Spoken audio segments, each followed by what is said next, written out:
நாள்தோறும் பல புதிய தகவல்களை தெரிஞ்சிட்ருக்கோம். அந்த வகையில் நாம் பார்க்க போகிறது மக்மோகன் எல்லைக்கோடு.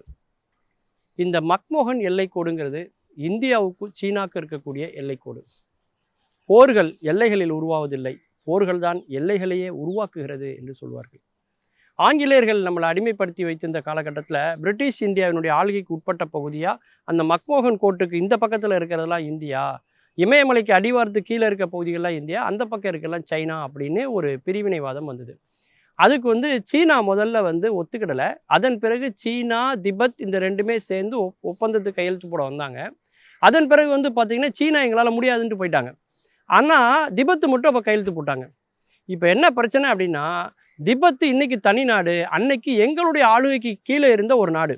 அப்போ நாங்களே கையெழுத்து போடாதப்போ அவங்க கையெழுத்து போட்டதை நாங்கள் ஒத்துக்க முடியாது அப்படின்னு சொல்லி அருணாச்சல பிரதேச உரிமை கொண்டாடுது சீனா. அருணாச்சல பிரதேசத்தினுடைய ஒரு 30 இடங்கள் பார்த்தீங்கன்னாக்கா சீனா தன்னுடைய மாண்டலின் மொழியில் அந்த நகரத்துக்கான அந்த இடத்துக்கான பேர்களை மாற்றி அமைச்சிருக்காங்க. அதில் நிறைய மக்கள் வாழக்கூடிய பகுதியில் இருக்குது, மலைகள் இருக்குது, ஆறு இருக்குது. இத்தனையும் அவங்க இப்போ முதல் தடையாக பண்ணலைங்க. இந்த மாதிரி 7-8 முறை அவங்க பண்ணிகிட்டே வந்துட்டாங்க. ஸோ பெயரை மட்டும்தான் மாற்றுறாங்களா அப்படின்னா இல்லை, எந்த இடம் மாற்றிருக்காங்களோ அந்த இடம் வரைக்கும் அவங்களுடைய நிலப்பரப்பை விரிவுபடுத்துகிறாங்க, சாலை அமைக்கிறாங்க. இன்னும் சொல்லப்போனால் இருப்பு பாதை அமைக்கிற பணியே இப்போ அவங்க தொடங்கிட்டாங்க.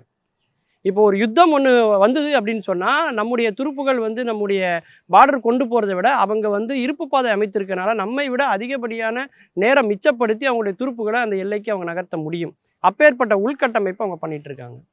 எதற்காக அவங்க அருணாச்சல பிரதேசத்தை உரிமை கொண்டாடுறாங்க அப்படின்னு தெரியாத விஷயத்தை தான் இன்றைக்கி நம்ம தெரிஞ்சுக்க போகிறோம். அதாவது அந்த அருணாச்சல பிரதேசத்தில் உள்ள ஒரு முக்கியமான இடம் என்னென்னா தவாங். அது ரொம்ப முக்கியமான ஒரு பகுதி.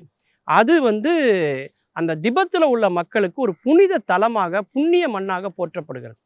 அந்த தவாங்கை கைப்பற்றுவதன் மூலமாக திபெத்தை நம்முடைய முழுமையான ஆளுகைக்குள்ளே கொண்டு வரலாம் அப்படின்னு சீனா நினைக்குது.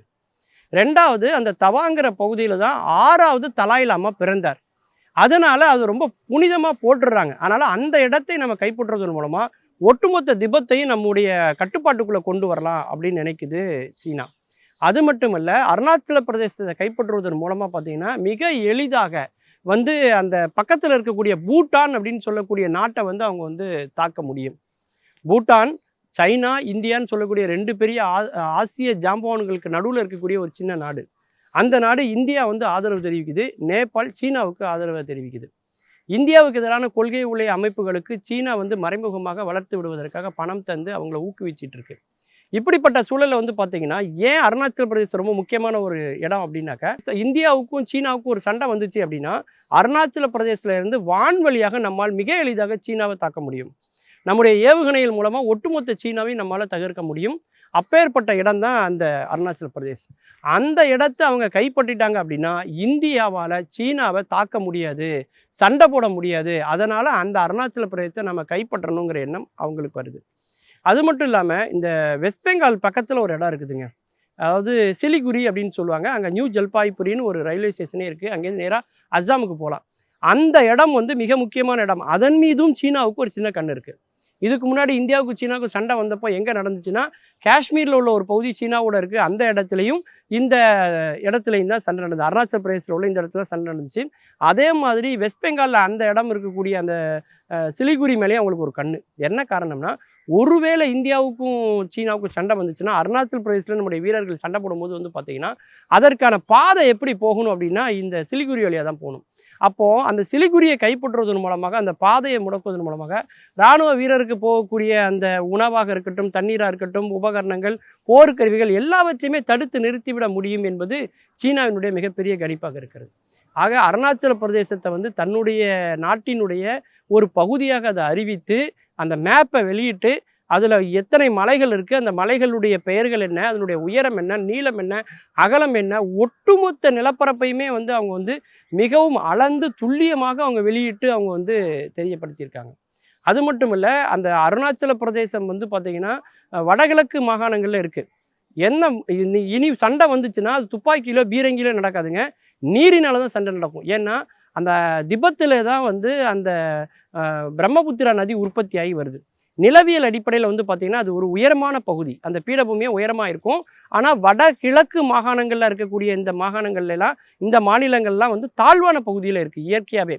அதனால அங்கே உற்பத்தி ஆகிற நதி இங்கே பாய்ந்து வருது. சீனா என்ன பண்ணுறாங்கன்னா திட்டமிட்டு அந்த இடத்துல நிறைய அணைக்கட்டுகளை கட்டிகிட்டே இருக்காங்க. அவங்கள பொறுத்த வரைக்கும் தண்ணியாக இருக்கக்கூடாது, மின்சாரமாக மாற்றணும்.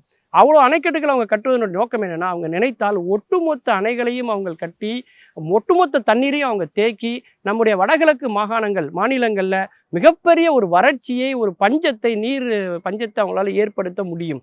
இன்னொன்று, அவங்க ஒரே நேரத்தில் மொத்த தண்ணியும் திறந்து விடுவதன் மூலமாக நீரிலே அந்த வடகிழக்கு மாநிலங்களை மூழ்கடித்து அவர்களை வந்து நம்ம வந்து கைப்பற்றலாம் அப்படிங்கிற ஒரு பெரிய போர் தந்திரத்தோட, ஒரு ராஜ தந்திரத்தோட சீனா வந்து செயல்பட்டு கொண்டிருக்கிறது.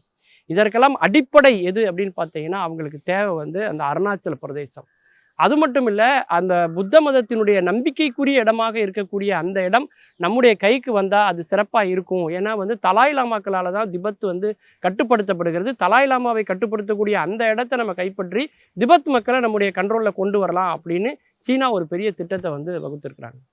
மீண்டும் பல புதிய தகவல்களோடு, அதில் அறியப்படாத பக்கங்களோடு உங்களை சந்திக்கிறேன். நன்றி, வணக்கம்.